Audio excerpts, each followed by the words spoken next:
श्री कूर्म पुराण 38वां अध्याय। बोलो गुरुदेव भगवान की जय। प्यारे कृष्ण कन्हैया लाल की जय। भुवन कोश वर्णन में राजा प्रियव्रत के वंश का वर्णन, प्रियव्रत के पुत्र राजा अग्निंद्र के वंश का वर्णन, जम्बू आदि 7 द्वीपों का तथा वर्षों का वर्णन। जम्बू द्वीप के 9 वर्षों में राजा अग्निंद्र के नाभि किमपुरुष आदि 9 पुत्रों का आधिपत्य। श्री कूर्म उवाच। एवं मुक्तास्तु मुनयो नैमिषीया महामतिं प्रपच्छुरुत्तरं सूतं पृथिव्यादि विनिर्णयम्। श्री कूर्म ने कहा, ऐसा कहे जाने पर नैमिषारण्य में निवास करने वाले मुनियों ने महाबुद्धिमान सूत जी से पृथ्वी आदि के संबंध में निर्णय पूछा। ऋषि बोले, हे सूत जी, आपने स्वयंभुव मनवंतर की शुभ सृष्टि को बतलाया। अब इस समय हम लोग त्रैलोक्य मंडल का वर्णन सुनना चाहते हैं। जितने सागर, द्वीप, वर्ष, पर्वत, वन और नदियां हैं और सूर्य आदि ग्रहों की जो स्थिति है, इन सभी का वर्णन करें। हे सूत जी, यह सब कुछ जिसके आधार पर टिका है और प्राचीन काल में यह पृथ्वी जिन राजाओं के अधिकार में रही है, उन सभी विषयों का संक्षेप में आप वर्णन करें। सूत जी ने कहा, देवों के आदिदेव अप्रमेय प्रभु विष्णु को नमस्कार है। प्रभु विष्णु को नमस्कार कर मैं उन धीमान द्वारा जो कुछ कहा गया है उसे बताता हूँ। पूर्व में स्वयंभुव मनु के जिस प्रियव्रत नामक पुत्र का वर्णन किया गया है, उस प्रियव्रत को प्रजापति के समान 10 पुत्र हुए। अग्निंद्र, अग्निबाहु, वपुष्मान, द्युतिमान, मेधातिथि, हव्य, शवन और पुत्र तथा महान बलशाली एवं पराक्रमी, धार्मिक, दानपरायण और सभी प्राणियों पर दया करने वाला ज्योतिष्मान नामक 10वां पुत्र था। मेधा, अग्निबाहु तथा पुत्र ये तीनों योग परायण थे। पूर्व जन्मों का स्मरण करने वाले इन महाभाग्यशालियों अर्थात विरक्तों का मन राज्य कार्य में नहीं लगा। अतः प्रियव्रत ने अपने अन्य उन 7 पुत्रों को 7 द्वीपों में अभिषिक्त कर दिया। राजा ने अग्निंद्र नामक पुत्र को जम्बू द्वीप का स्वामी बनाया। उन्होंने मेधातिथि को प्लक्ष द्वीप का राजा बनाया और वपुष्मान को सालमली द्वीप में राजा के रूप में अभिषिक्त किया। प्रभु अर्थात प्रियव्रत ने ज्योतिष्मान को कुश द्वीप का राजा बनाया और द्युतिमान को क्रौंच द्वीप का राजा बनने का आदेश दिया। प्रजापति प्रियव्रत ने हव्य को शाक द्वीप का स्वामी बनाया और शवन को पुष्कर द्वीप का अधिपति बनाया। पुष्कर में शवन को महावीत तथा धातकी नामक 2 पुत्र हुए। पुत्रवानों के पुत्र में ये दोनों ही पुत्र श्रेष्ठ थे। उन महात्मा महावीत के नाम से उस वर्ष को महावीत वर्ष कहा गया है और धातकी के भी नाम से धातकी खंड कहा जाता है। शाकद्वीप के राजा हव्य को जलद, कुमार, सुकुमार, मणिचक, कुसुमोत्तर तथा मोदाकी एवं 7वां महाद्रुम नामक पुत्र हुआ। इन 7 पुत्रों के राज्य क्षेत्र इनके नाम से एक एक वर्ष कहलाए, इसीलिए जलद का जलद नामक प्रथम वर्ष कहा जाता है। कुमार का कौमार नामक वर्ष, इसी प्रकार तीसरा सुकुमारक वर्ष, चौथा मणिचक, 5वां कुसुमोत्तर, 6ठा मोदाक और 7वां महाद्रुम नामक वर्ष है। क्रौंच द्वीप के राजा द्युतिमान को भी पुत्र हुए। उनमें कुशल पहला, मनोहर दूसरा, उष्ण तीसरा पुत्र कहा गया है और चौथा पुत्र प्रवर नाम से जाना जाता है। इसी प्रकार अंधकार 5वां, मुनि 6ठा तथा दुंदुभि 7वां पुत्र था। उनके अपने ही नाम से प्रसिद्ध सुंदर देश क्रौंच द्वीप में स्थित हैं। कुश द्वीप में ज्योतिष्मान को महान ओजस्वी 7 पुत्र हुए। उद्भेद, वेणुमान, अश्वरथ, लंबन, धृति तथा 6ठा प्रभाकर और 7वां कपिल कहा गया। हे सुब्रतो, इस कुश द्वीप में उनके नाम से युक्त वर्ष हैं। इसी प्रकार उन अन्य द्वीपों में भी स्थिति समझनी चाहिए। सालमल द्वीप के स्वामी वपुष्मान के श्वेत, हरित, जीमूत, रोहित, वैद्युत और मानस तथा 7वें सुप्रभ नामक पुत्र थे। प्लक्ष द्वीप के राजा मेधातिथि के भी 7 पुत्र हुए। उनमें ज्येष्ठ पुत्र शांत भय था। इसके अतिरिक्त शिशिर, सुखोदय, आनंद, शिव, क्षेमक तथा ध्रुव नामक पुत्र थे। द्विजो प्लक्षद्वीप आदि से लेकर शाक द्वीप तक वर्ण और आश्रम के भेद से स्वधर्म पालन को मुक्ति का साधन समझना चाहिए। हे श्रेष्ठ द्विजो, जम्बूद्वीप के अधिपति अग्निन्द्र के भी महान बलशाली पुत्र थे। उनके नाम सुनो। नाभि, किमपुरुष, हरि, इलाव्रत, रम्य, हिरण्यवान, कुरु, भद्राशो तथा केतुमालक नाम के 9 पुत्र थे। जम्बूद्वीपेश्वर महामती उन राजा अग्निन्द्र ने जम्बूद्वीप को 9 भागों में बांटकर न्यायानुसार उन पुत्रों को दे दिया। अग्निन्द्र ने नाभि को दक्षिण दिशा में स्थित हिम नामक वर्ष प्रदान किया। तदनंतर किमपुरुष को हेमकूट नामक वर्ष दिया। पिता अग्निन्द्र ने हरि को तृतीय नैषद नामक वर्ष प्रदान किया और इलाव्रत को मेरु के मध्य में स्थित इलाव्रत नामक वर्ष दिया। पिता ने रम्य को नीलाचल युक्त वर्ष प्रदान किया और जो उत्तर में स्थित श्वेत वर्ष है उसे हिरण्यवान को दिया। श्रृंगवान पर्वत के उत्तर में स्थित उत्तर कुरु नामक वर्ष कुरु को दिया और मेरु के पूर्व में स्थित भद्राश्व नामक वर्ष भद्राश्व को दिया तथा गंधमादन नामक वर्ष केतुमाल को प्रदान किया। इन वर्षों में अपने पुत्रों को अभिषिक्त कर राजा अग्निन्द्र संसार के कष्ट को जानकर तपस्या करने के लिए वन में चले गए। जिन महात्मा नाभि के पास हिम नामक वर्ष था उन्हें मरुदेवी से महान द्युतिमान ऋषभ नामक पुत्र हुआ। ऋषभ को 100 पुत्रों में सबसे ज्येष्ठ भरत नामक वीर पुत्र उत्पन्न हुआ। भरत नामक पुत्र को पृथ्वी के अधिपति के रूप में अभिषिक्त कर राजा ऋषभ वानप्रस्थाश्रम का आश्रय लेकर यथाविधि तप करने लगे। तपस्या से अत्यंत क्षीण होने के कारण वे इतने कृश हो गए कि उनकी शरीर की नाड़ियां दिखती थीं। तपःपूत वे ज्ञान योग परायण होकर महापाशुपत हो गए। उन भरत को भी सुमति नामक परम धार्मिक पुत्र हुआ। सुमति का पुत्र तेजस और उस तेजस से इंद्रद्युम्न उत्पन्न हुआ। उस इंद्रद्युम्न का पुत्र परमेष्ठी हुआ और उस परमेष्ठी का पुत्र प्रतिहार हुआ। उस प्रतिहार का जो पुत्र उत्पन्न हुआ वह प्रतिहर्ता के नाम से विख्यात हुआ। उससे भाव, भाव से उद्गीत तथा उस उद्गीत से प्रस्ताव नामक पुत्र की प्राप्ति हुई। उस प्रस्ताव से प्रथु एवं प्रथु से रक्त उत्पन्न हुआ और रक्त को भी गय नामक पुत्र हुआ। गय का पुत्र नर और उसका पुत्र विराट हुआ। उस विराट का पुत्र महावीर्य और उससे धीमान नामक पुत्र उत्पन्न हुआ। उस धीमान से महंत नामक पुत्र हुआ और उसका पुत्र भवन और भवन का त्वष्टा हुआ। त्वष्टा से विरज, विरज से रज नामक पुत्र उत्पन्न हुआ। द्विजो उस रजस को शतजित नामक पुत्र हुआ और उसके 100 पुत्र हुए। उनमें जो प्रधान और बलवान था वह विश्व ज्योति नाम से प्रसिद्ध हुआ। देव ब्रह्मा की आराधना कर विश्व ज्योति ने क्षेमक नाम के महाबाहु और शत्रुमर्दन तथा धर्मज्ञ राजा को पुत्र रूप में उत्पन्न किया। पूर्व काल में ये महासत्व संपन्न और महान ओजस्वी राजा थे।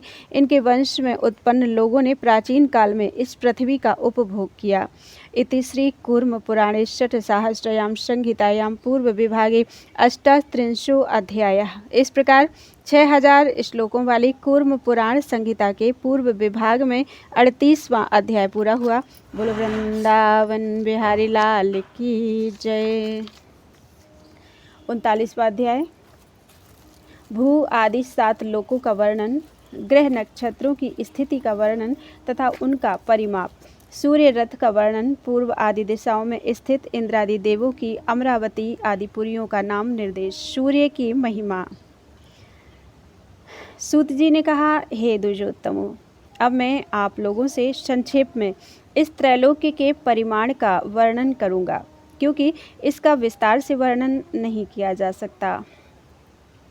सृष्टि के आदि में भूलोक, भुवरलोक, स्वरलोक, महरलोक, जनलोक, तपोलोक तथा सत्यलोक, ये 7 लोक अंड से उत्पन्न बताए गए हैं। द्विज श्रेष्ठों, सूर्य और चंद्रमा की किरणों से जहाँ तक का भाग प्रकाशित होता है उतने भाग को पुराण में भूलोक कहा गया है। सूर्य के परिमंडल से भूलोक का जितना परिमाण है उतना ही विस्तार भूवर लोक का भी सूर्य के मंडल से है। आकाश में ऊपर की ओर जहाँ ध्रुव तारा स्थित है वहाँ तक के मंडल को स्वरलोक कहा जाता है। वहाँ वायु की नेमियाँ हैं। नेमियाँ का अर्थ है चक्र, अर्थात रथ के पहिया के ऊपर लोहे की गोलाकार परिधि लगी होती है। इसी के कारण चक्र बिखरता नहीं है। इसी गोलाकार परिधि को नेमी कहते हैं।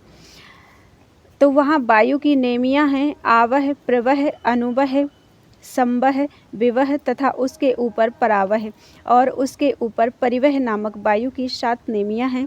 भूमि से 1,00,000 योजन ऊपर सूर्य का मंडल स्थित है।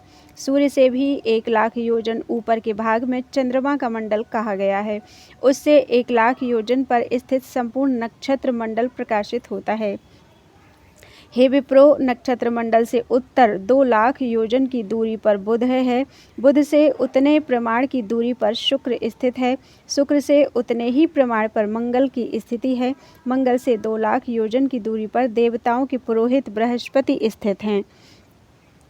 बृहस्पति से 2,00,000 योजन दूर सूर्यपुत्र शनैश्चर स्थित हैं। यह ग्रहों का मंडल है। ग्रहों के उस मंडल से 1,00,000 योजन की दूरी पर सप्तऋषि मंडल प्रकाशित होता है। ऋषियों के मंडल से 1,00,000 योजन ऊपर ध्रुव स्थित है। ध्रुव संपूर्ण ज्योतिष चक्र का केंद्र रूप है। वहाँ धर्म रूप नारायण भगवान विष्णु स्थित हैं। सूर्य का व्यास 9,000 योजन कहा गया है। उसका 3 गुना सूर्य मंडल का विस्तार है। सूर्य के विस्तार का 2 गुना चंद्रमा का विस्तार कहा गया है। उन दोनों के तुल्य राहु उन दोनों के नीचे भ्रमण करता है। पृथ्वी की छाया को लेकर मंडलाकार निर्मित राहु का जो तीसरा बृहत स्थान है वह तमोमय है। चंद्रमा का 16वां भाग शुक्र का है। शुक्र से चतुर्थांश कम बृहस्पति का विस्तार जानना चाहिए। बृहस्पति से चतुर्थांश कम मंगल एवं शनि इन दोनों का मंडल कहा गया है। इन दोनों की मंडल तथा विस्तार से चतुर्थांश कम बुध का मंडल है। तारा और नक्षत्र रूपी जो शरीरधारी हैं वे सभी मंडल एवं विस्तार से बुध के तुल्य हैं। जो तारा एवं नक्षत्र रूप हैं वे एक दूसरे से 5, 4, 3 या 200 योजन कम विस्तार वाले हैं। सभी छोटे बड़े ताराओं का मंडल ग्रह पिंडों से छोटे और 1 योजन या आधे योजन परिमाण वाले हैं। उनसे छोटा कोई विद्यमान नहीं है। उनसे ऊपर दूरगामी जो शनि, बृहस्पति तथा मंगल हैं उन्हें मंद गति से विचरण करने वाला समझना चाहिए। उनसे नीचे जो दूसरे सूर्य, चंद्रमा, बुध तथा शुक्र हैं 4 महाग्रह हैं। ये शीघ्र गति वाले हैं। जब सूर्य दक्षिणायन के मार्ग में विचरण करता है तब वह सूर्य सभी ग्रहों के निम्न भागों में भ्रमण करता है। उसके ऊपर विस्तृत मंडल बनाकर चंद्रमा विचरण करता है। संपूर्ण नक्षत्र मंडल चंद्रमा से ऊपर भ्रमण करता है। नक्षत्रों से ऊपर बुध, बुध से ऊपर शुक्र, शुक्र से ऊपर मंगल और मंगल से ऊपर बृहस्पति है। उस बृहस्पति से भी ऊपर शनैश्चर, उससे ऊपर सप्तऋषि मंडल तथा सप्तऋषि मंडल के ऊपर ध्रुव स्थित है। हे श्रेष्ठ द्विजो, भास्कर का रथ 9,000 योजन का है। उसका ईसा दंड उसी प्रकार 2 गुना अर्थात 18,000 योजन का है। उसका धुरा 1.5 करोड़ 70 लाख योजन का है और उसी में चक्र अर्थात रथ का पहिया प्रतिष्ठित है। 3 नाभि, 5 अरे और 6 नेमियों वाले संवत्सरमय उस अक्षय चक्र में यह संपूर्ण काल चक्र प्रतिष्ठित है। द्विजोत्तमो, सूर्य के रथ का दूसरा अक्ष चक्र या धुरा 40 तथा 4,500 योजन का है। दोनों ओर के युगार्ध जुआ का प्रमाण उस अक्ष धुरे के परिमाण के बराबर है। धुरे के आधार में स्थित ह्रस्व अक्ष उस युगार्ध जुआ के बराबर है। द्वितीय अक्ष में स्थित उस रथ का चक्र मानसाचल पर स्थित है। 7 छंद उस रथ के अश्व हैं। उनके नाम सुनो: गायत्री, बृहति, उष्णिक, जगती, पंक्ति, अनुष्टुप तथा त्रिष्टुप। ये 7 छंद सूर्य के 7 अश्व कहे गए हैं। मानसाचल पर पूर्व दिशा में महेंद्र की महापुरी है, दक्षिण में यम की, पश्चिम में वरुण की, उत्तर में सोम की नगरी है। उनके भी नाम सुनो: अमरावती, संयमनी, सुखा तथा विभा। ये क्रम से इंद्रादि की महापुरियां हैं। दक्षिण दिशा में स्थित देवों के भी देव प्रजापति सूर्य ज्योतिष चक्र को ग्रहण कर प्रक्षिप्त बाण के समान भ्रमण करते हैं। विप्रेंद्रो, 7 द्वीपों में दिन के मध्य एवं रात्रि के अर्धभाग में सूर्य सदा सम्मुख रहता है। उदय और अस्त के समय भी सदा सम्मुख रहता है। ये ईश्वर सूर्य कुम्हार के चक्र के समान सभी दिशाओं तथा विदिशाओं में भ्रमण करते हैं। हे द्विजो, पृथ्वी का त्याग करते हुए ये दिन और रात्रि का निर्माण करते हैं। ये तीनों भुवन सूर्य की किरणों से व्याप्त हैं। हे मुनिश्रेष्ठों, विद्वानों ने समस्त लोकों को त्रैलोक्य के नाम से कहा है। संपूर्ण त्रिलोकी के मूल सूर्य ही हैं, इसमें संशय नहीं। देवता, असुर तथा मनुष्यों से युक्त संपूर्ण जगत इन्हीं से उत्पन्न होता है। रुद्र, इंद्र, उपेंद्र, चंद्रमा एवं श्रेष्ठ विप्रों तथा समस्त देवताओं का जो तेज है, द्युतिमानों का जो प्रकाश है और समस्त लोकों का जो संपूर्ण तेज है, वह सूर्य का ही तेज है। सूर्य ही सभी लोकों के स्वामी, सर्वात्मा, प्रजापति, महान देव, तीनों लोकों के मूल और परम देवता हैं। इसी प्रकार अधिकारी रूप में जो अन्य 12 आदित्य देवता हैं, वे उन्हीं सूर्य के अंश हैं और विष्णु की मूर्ति रूप हैं। वे उन्हीं के पद को संपन्न करते हैं। गंधर्व, देवता, नाग तथा किन्नर आदि सभी हजारों किरणों वाले सूर्य को नमस्कार करते हैं। श्रेष्ठ द्विज विविध यज्ञों के द्वारा छंदोमय एवं ब्रह्म स्वरूप पुरातन सूर्यदेव का यजन करते हैं। इति श्री कूर्म पुराणे षट्सहस्रयां संहितायां पूर्व विभागे 39 अध्यायः। इस प्रकार 6000 श्लोकों वाली श्री कूर्म पुराण संहिता के पूर्व विभाग में 39वां अध्याय समाप्त हुआ। बोलो वृंदावन बिहारी लाल की जय। 40वां अध्याय सूर्य रथ तथा 12 आदित्यों के नाम, सूर्य रथ के अधिष्ठात्र देवता आदि का वर्णन, सूर्य की महिमा। सूत जी ने कहा, बे सूर्यदेव, सभी देवों, 12 आदित्यों, 8 वसुओं, गंधर्वों, अप्सराओं, ग्रामीणी अर्थात अग्रणी नेता, सर्पों तथा राक्षसों सहित उस रथ पर अधिष्ठित रहते हैं। धाता, अर्यमा, मित्र, वरुण, इंद्र, विवस्वान, पूषा, पर्जन्य, अंशु, भग, त्वष्टा तथा विष्णु, ये 12 आदित्य हैं। ये क्रमशः वसंत आदि ऋतुओं में भानु को आप्यायित करते हैं। पुलस्त्य, पुलह, अत्रि, वशिष्ठ, अंगिरा, भृगु, भरद्वाज, गौतम, कश्यप, क्रतु, जमदग्नि तथा कौशिक, ये ब्रह्मवादी मुनि अनेक प्रकार के छंदों, वैदिक मंत्रों के द्वारा क्रमशः सूर्यदेव की स्तुति करते हैं। रथकृत, रथौजा, रथचित्र, सुबाहुक, रथश्वन, वरुण, सुषेण, सेनजित, तार्क्ष, अरिष्टनेमि, रथजित और सत्यजित, ये 12 ग्रामीणी देवों के देव सूर्य की रश्मियों का संग्रह करते हैं। हे विप्रेंद्रो, हेति, प्रहेति, पौरुषेय, बध, सर्प, व्याघ्र, अप, वात, विद्युत, दिवाकर, ब्रह्मोपेत और यज्ञोपेत, ये 12 श्रेष्ठ राक्षस क्रम से सूर्य के आगे आगे चलते हैं। हे द्विजो, वासुकी, कंकनीर, तक्षक, सर्पपुंगव, एलापत्र, शंखपाल, ऐरावत, धनंजय, महापद्म, करकोटक, कंबल तथा अश्वतर, ये 12 नाग क्रमशः इन सूर्यदेव को वहन करते हैं। द्विजोत्तमो, तुम्बरु, नारद, हाहा, हूहू, विश्वावसु, उग्रसेन, वसुरुचि, अर्वावसु, चित्रसेन, उड़नायु, धृतराष्ट्र और सूर्यवर्चा, ये 12 श्रेष्ठ गायन करने वाले गंधर्व क्रमशः षडज आदि स्वरों के द्वारा विविध प्रकार के गीतों से सूर्य के समीप गान करते रहते हैं। हे द्विजोत्तमो, अप्सराओं में श्रेष्ठ अप्सरा क्रतुस्थला, पुंजिकस्थला, मेनका, सहजन्या, प्रमलोचा, अनुमलोचा, घृताची, विश्वाची, उर्वशी, पूर्वचित्ती, अन्या और तिलोत्तमा, ये 12 अप्सराएं क्रमशः वसंत आदि ऋतुओं में विविध तांडव आदि नृत्यों के द्वारा इन अव्यय आत्मस्वरूप महान देवता भानु को संतुष्ट करती हैं। इस प्रकार ये देवता क्रमशः 2-2 महीनों में वसंत आदि 6 ऋतुओं में सूर्य में प्रतिष्ठित रहते हुए तेजोनिधि सूर्य को अपने तेज से आप्यायित करते हैं। मुनिगण स्वयं रचित स्तुतियों से सूर्य की स्तुति करते रहते हैं और अप्सराएं एवं गंधर्व नृत्य तथा गीतों के द्वारा इनकी उपासना करते हैं। ग्रामीणी, यक्ष, भूतगण रश्मियों का संग्रह करते हैं। सर्प देवताओं के ईश सूर्य को वहन करते हैं और राक्षस उनके आगे आगे चलते हैं। बालखिल्य नामक मुनिगण सूर्य को आवृत कर उदयाचल से अस्ताचल तक ले जाते हैं। पूर्व में कहे गए ये 12 आदित्य तपते, बरसते, प्रकाश करते, बहते एवं सृष्टि करते हैं। इनका कीर्तन करने पर ये प्राणियों के अशुभ कर्मों को दूर करते हैं। ये नित्य कामचारी तथा वायु के समान गति वाले विमान पर सूर्य के साथ अपने अनुचरों सहित आकाश में भ्रमण करते हैं। ये क्रमशः वर्षा, ताप एवं प्रजा को आनंद प्रदान करते हुए प्रलय पर्यंत सभी प्राणियों की रक्षा करते हैं। ये प्रभु सूर्य इन्हीं देवों के वीर्य, तप, योग और सत्व के अनुसार प्राणी मात्र को ताप देते हैं। वे प्रजापति सूर्य दिन और रात्रि की व्यवस्था के कारण हैं। ये सूर्य पितरों, देवों तथा मनुष्य आदि सभी को सदा आप्यायित करते हैं। वेदज्ञों के आराध्य सनातन नीलग्रीव महादेव साक्षात देव महादेव महेश्वर ही सूर्य के रूप में प्रकाशित होते हैं। वेदज्ञ लोग आदित्य सूर्य को वेद का विग्रह अर्थात शरीर ही मानते हैं और यही वेद विग्रह आदित्य देव भगवान परमेष्ठी प्रजापति हैं। इति श्री कूर्म पुराणे षट्सहस्रयां संहितायां पूर्व विभागे ४४ अध्यायः।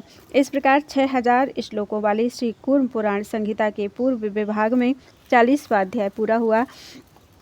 बोलो वृंदावन बिहारी लाल की जय। सूर्य की प्रधान 7 रश्मियों के नाम, इनके द्वारा ग्रहों का आप्यायन, सूर्य की अन्य हजारों नाड़ियों का वर्णन तथा उनका कार्य, 12 महीनों के 12 सूर्यों के नाम तथा 6 ऋतुओं में उनका वर्ण, 8 ग्रहों का वर्णन, सोम के रथ का वर्णन, देवों द्वारा चंद्र कलाओं का पान करना, पितरों द्वारा अमावस्या को, चंद्रमा की कला का पान, बुध आदि ग्रहों के रथ का वर्णन। 41वां अध्याय। सूत जी बोले, इस प्रकार ये महादेव कालात्मा ऐश्वर्यमय विग्रह वाले देवाधिदेव पितामह सूर्य काल का नियमन करते हैं। विप्रो सभी लोकों को प्रकाशित करने वाली उनकी जो रश्मियाँ हैं उनमें भी ग्रहों की योनि रूप 7 रश्मियाँ अत्यंत श्रेष्ठ हैं। सुषुम्न, हरिकेश, विश्वकर्मा, विश्वव्यचा, संयद्वसु, अर्वावसु तथा स्वराट, ये 7 रश्मियाँ कही गई हैं। सुषुम्न नामक सूर्य की रश्मि चंद्रमा की चांदनी को पुष्ट करती है। यह सुषुम्न रश्मि तिरछे रूप से ऊपर को जाने वाली कही गई है। हरिकेश नामक जो रश्मि कही गई है वह नक्षत्रों का पोषण करने वाली है। विश्वकर्मा नामक रश्मि सदा बुध ग्रह का पोषण करती है। विश्वव्यचा नाम की जो रश्मि है वह नित्य शुक्र ग्रह का पोषण करती है। संयद्वसु नाम से प्रसिद्ध रश्मि मंगल का पोषण करती है और प्रभु सूर्य की अर्वावसु नामक रश्मि बृहस्पति का पोषण करती है तथा 7वीं सुराड अर्थात स्वराड नामक रश्मि शनैश्चर का पोषण करती है। इस प्रकार सूर्य के प्रभाव से सभी नक्षत्र एवं तारे नित्य बढ़ते हैं तथा वृद्धि प्राप्त कर नित्य दूसरों को आप्यायित करते हैं। ध्युलोक एवं पृथ्वी से संबद्ध समस्त तेज समूह और निशा संबंधी तम अंधकार का नित्य आदान अर्थात ग्रहण करने के कारण प्रभु सूर्य को आदित्य कहा जाता है।